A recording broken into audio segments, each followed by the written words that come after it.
स्वागत है आप सभी का आपके अपने YouTube चैनल गीतास कॉर्नर # कॉमर्स में। आज हम करने वाले हैं BPR business process re engineering. ये HPSC के सिलेबस में है, ऑब्जेक्टिव सब्जेक्टिव दोनों पेपर में आएगा।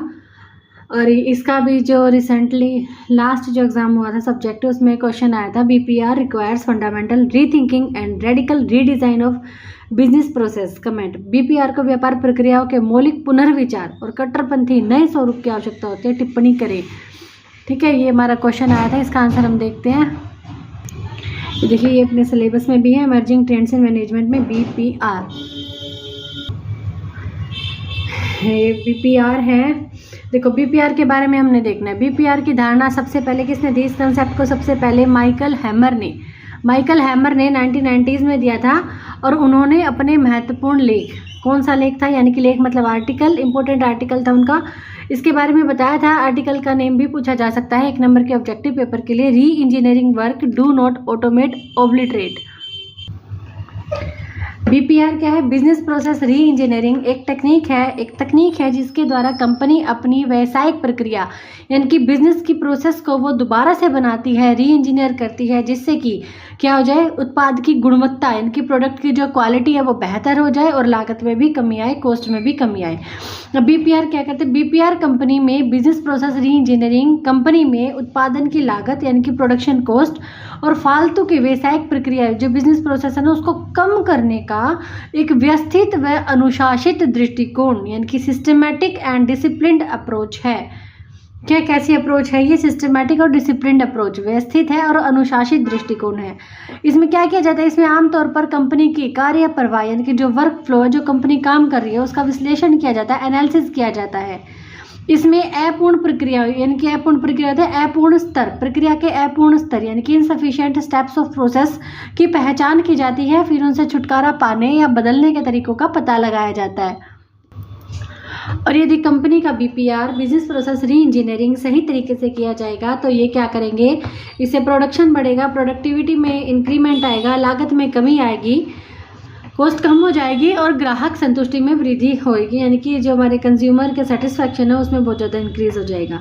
अब BPR क्यों करेगी कंपनी? BPR की ज़रूरत कब पड़ती है?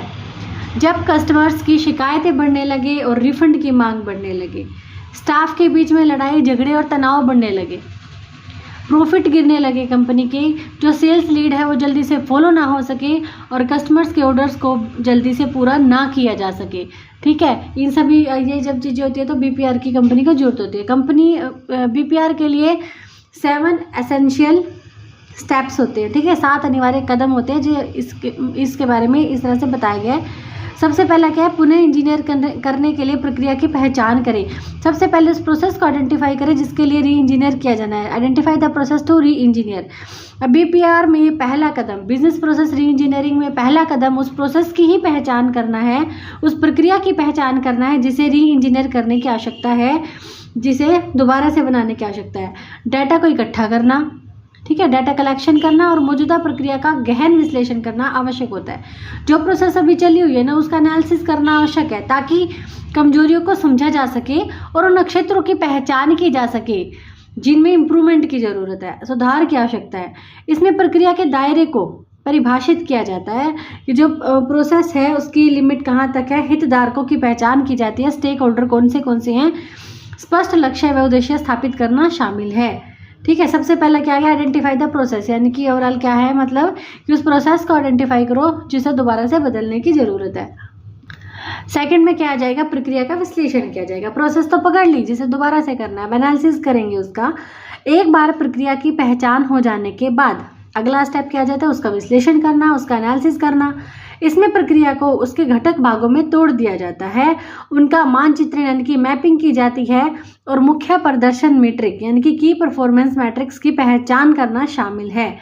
इसमें बाधा और अक्षमता जितनी भी मतलब इनकैपेबिलिटी है और जितने भी ऑब्स्टिकल्स हैं, उन सभी पर ध्यान केंद्रित होना चाहिए। प्रक्रिया को देखने और सुधार के क्षेत्रों की पहचान करने के लिए फ्लो चार्ट एक प्रभावी उपकरण है। इसके अंदर हम क्या करें? एनालिसिस करें प्रोसेस का। प्रोसेस के एनालिसिस में देखेंगे कि कहाँ पर कमियां हैं, कौन सी कमजोरियां हैं, कहाँ पे बाधाएं हैं, ऑब्स्टिकल्स हैं और अक्षमताएं, इनकैपेबिलिटी कौन सी है इस प्रोसेस की। ठीक है। और उसके लिए हमें फिर क्या करना पड़ेगा, एक फ्लो चार्ट बनाना पड़ेगा, यानी कि प्रक्रिया को देखने के लिए और सुधार के क्षेत्रों की पहचान करने के लिए हमें एक फ्लो चार्ट बनाना पड़ेगा, जिससे कि हमें कमजोरियों का पता लग सके, कि हम अच्छे से एनालिसिस कर सके उस प्रोसेस का। अब क्या करेंगे, प्रक्रिया को फिर से डिज़ाइन करेंगे। प्रक्रिया को फिर से डिज़ाइन करने में रीडिज़ाइनिंग द प्रोसेस, एनालिसिस पूरा हो जाने के बाद, ठीक है, एनालिसिस कर लिया, पता लग गया इस वाली प्रोसेस में कमी है, उसका एनालिसिस कर लिया, सारी बातें पता कर लिए, अब उसे रीडिज़ाइन करेंगे। अगला चरण क्या जाता है, प्रक्रिया को फिर से डिज़ाइन करना। इसका मुख्य उद्देश्य है पहचानी गई जो भी बाधाएं, ऑब्स्टिकल्स है, जो भी अक्षमताएं हैं, इनकैपेबिलिटीज़ है आदि को ख़त्म करना। ठीक है, प्रक्रिया को फिर से डिज़ाइन करना है, तो मतलब कि जितने भी नेगेटिविटी थी, जितनी भी कमजोरियां थी, उसको ख़त्म करना है। प्रोसेस को रीडिज़ाइन करने के लिए एक क्रिएटिव अप्रोच की आवश्यकता होती है, ठीक है, रचनात्मक दृष्टिकोण की आवश्यकता होती है। इस प्रक्रिया में सभी हितधारकों को शामिल करना इंपॉर्टेंट हो जाता है, और न्यू प्रोसेस को ओल्ड प्रोसेस की तुलना में, नई प्रक्रिया को पुरानी प्रक्रिया की तुलना में अधिक प्रभावी और सुव्यवस्थित करने के लिए डिज़ाइन किया जाना चाहिए, है ना। अगर इम्प्रूवमेंट ही नहीं होगी, बेटरमेंट ही नहीं होगी, तो फिर फ़ायदा ही क्या है डिज़ाइन करने का। अब क्या करेंगे, अब नई प्रक्रिया का भी परीक्षण करेंगे। हमने न्यू प्रोसेस बना ली, पहले वाली में जो कमियां थी वो सारी कमियां हटा के हमने एक न्यू प्रोसेस बना ली, लेकिन न्यू प्रोसेस को एकदम से हम लागू नहीं करेंगे, उसका पहले टेस्ट करेंगे, टेस्ट द न्यू प्रोसेस। अब प्रक्रिया के प्रोसेस के रीडिज़ाइन करने के बाद नेक्स्ट स्टेप क्या है, उसका परीक्षण करना, उसका टेस्ट करना। परीक्षण स्मॉल लेवल पे किया जाना चाहिए, छोटे पैमाने पर किया जाना चाहिए, ताकि उसे ये पता लगाया जा सके कि क्या ये जो प्रोसेस है, जो नई प्रक्रिया बन के आई है, न्यू प्रोसेस है, क्या वो काम करने योग्य है। इससे पता लगेगा कि काम करने योग्य है या नहीं। तो इससे प्रक्रिया को बड़े पैमाने पर लागू करने से पहले अगर कोई छोटी मोटी समस्या आती भी है तो उसकी पहचान की जा सकती है और उसका समाधान किया जा सकता है। जो परीक्षण चरण है, ठीक है, जो टेस्ट वाला स्टेप है, इसमें भी सभी हितधारकों को शामिल करना चाहिए, ताकि उनकी जो भी प्रक्रियाएं हैं, प्रतिक्रियाएं हैं, वो प्राप्त की जा सके और उनकी सहमति को भी सुनिश्चित किया जा सके। अब नंबर 5 पे क्या जाएगा, नई प्रक्रिया को लागू करना। न्यू प्रोसेस बना ली, उसका टेस्ट भी कर लिया, अब उसे इम्प्लीमेंट कर देंगे। Implement the new process. एक बार परीक्षण चरण पूरा हो जाने के बाद और किसी भी मुद्दे का समाधान हो जाने के बाद नई प्रक्रिया को अब बड़े पैमाने पर लागू किया जा सकता है।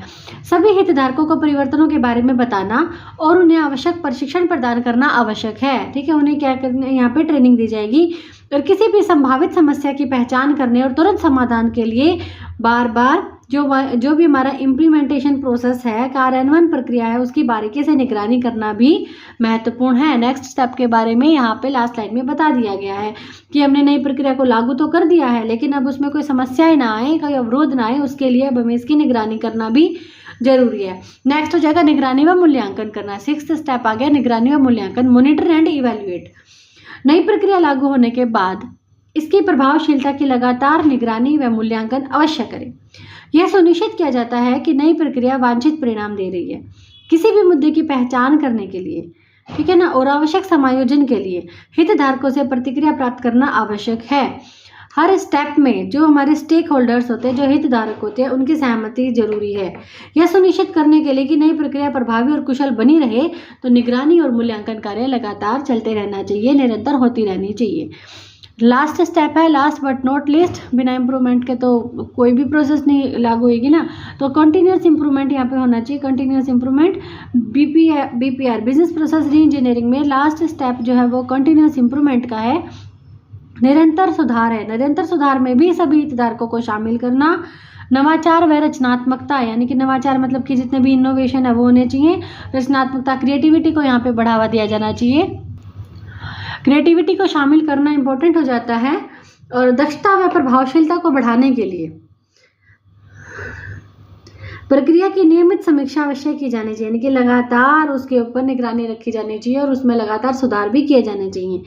कंक्लूजन में क्या आ जाएगा लास्ट में कि बीपीआर को अपनाकर, बिजनेस प्रोसेस री इंजीनियरिंग को अपनाकर कोई भी संस्था अपने संचालन को सुव्यवस्थित कर सकती है, करके लागत को कम करके ग्राहक संतुष्टि को बढ़ा के बाजार में अत्यधिक सफलता पा सकते हैं। कि बीपीआर को अपना के कोई भी कंपनी, कोई भी संस्था बाजार में सफलता पा सकती है, क्योंकि उससे उसके ऑपरेशन जो है वो अच्छे से चलेंगे, स्मूथली चलेंगे, कॉस्ट कम हो जाएगी और कंज्यूमर सेटिस्फैक्शन बढ़ेगा, तो वो ऑटोमेटिकली अपने आप ही अच्छे से मार्केट में काम करेगी। तो ये था आज का टॉपिक, बीपीआर बिजनेस प्रोसेस की री इंजीनियरिंग। मिलते हैं नेक्स्ट स्टेप के साथ नेक्स्ट वीडियो में। Till then bye bye.